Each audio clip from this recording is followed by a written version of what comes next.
भारत एक ऐसा देश जहां धर्म और संस्कृति की परंपराएं सदियों पुरानी हैं।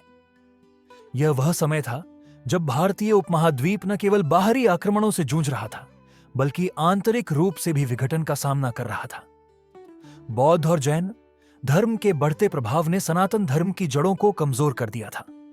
वैदिक परंपराएं टूटने लगी थीं। धर्म में विभाजन हो चुका था।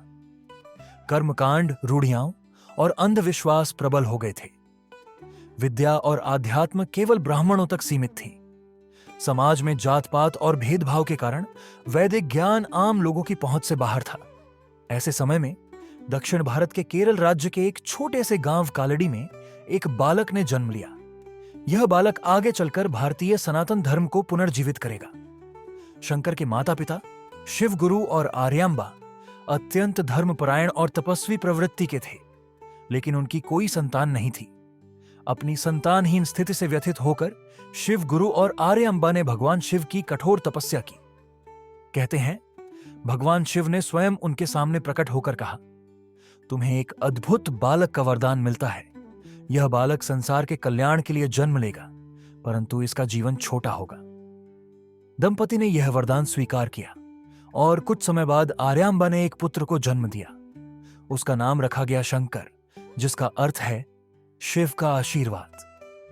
शंकर बचपन से ही विलक्षण प्रतिभा के धनी थे। मात्र 3 वर्ष की आयु में उन्होंने संस्कृत भाषा में महारत हासिल कर ली।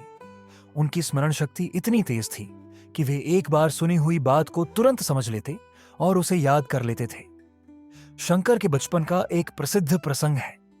कालड़ी गांव के पास एक नदी बहती थी। आर्यांबा प्रतिदिन स्नान के लिए वहां जाती थीं। एक दिन आर्यांबा की तबीयत खराब हो गई और वे नदी तक नहीं जा सकी। शंकर ने अपनी मां की यह स्थिति देखी और भगवान से प्रार्थना की। कहते हैं, शंकर की प्रार्थना पर नदी ने अपनी धारा मोड़ ली और उनके घर के पास बहने लगी। आज भी इस स्थान को शंकरा नदी कहा जाता है। बालक शंकर ने अपनी प्रारंभिक शिक्षा गांव के गुरुकुल में पूरी की। मात्र 8 वर्ष की आयु में उन्होंने वेद, उपनिषद और शास्त्रों का पूर्ण अध्ययन कर लिया। गुरु उनकी मेधा और तर्क शक्ति देखकर चकित रह जाते थे। उनके तर्क इतने प्रभावी थे कि वे बड़े से बड़े विद्वानों को भी पराजित कर देते। शंकर बचपन से ही सांसारिक मोह से परे थे। उनकी एक ही इच्छा थी, जीवन का उद्देश्य समझना और इसे प्राप्त करना। लेकिन उनके सन्यास के मार्ग में उनकी मां आर्यांबा की असहमति सबसे बड़ी बाधा थी। कहानी है कि एक दिन शंकर नदी में स्नान कर रहे थे। अचानक एक मगरमच्छ ने उनका पैर पकड़ लिया। शंकर ने अपनी मां को पुकारा और कहा, मां, मगरमच्छ मुझे खा जाएगा। मेरी अंतिम इच्छा है कि आप मुझे संन्यास लेने की अनुमति दें। आर्यांबा ने भयभीत होकर तुरंत स्वीकृति दी और जैसे ही उन्होंने स्वीकृति दी, मगरमच्छ ने शंकर को छोड़ दिया। यह घटना शंकर के जीवन का महत्वपूर्ण मोड़ बनी। उन्होंने अपना सिर मुंडवाया, गेरुए वस्त्र धारण किए और संन्यास ले लिया। यहां से शुरू होती है शंकर की यात्रा, जो न केवल उनके लिए बल्कि पूरे भारत के लिए परिवर्तन का कारण बनी। एक बालक जो मात्र 8 वर्ष का था, धर्म, ज्ञान और सत्य की खोज में निकल पड़ा।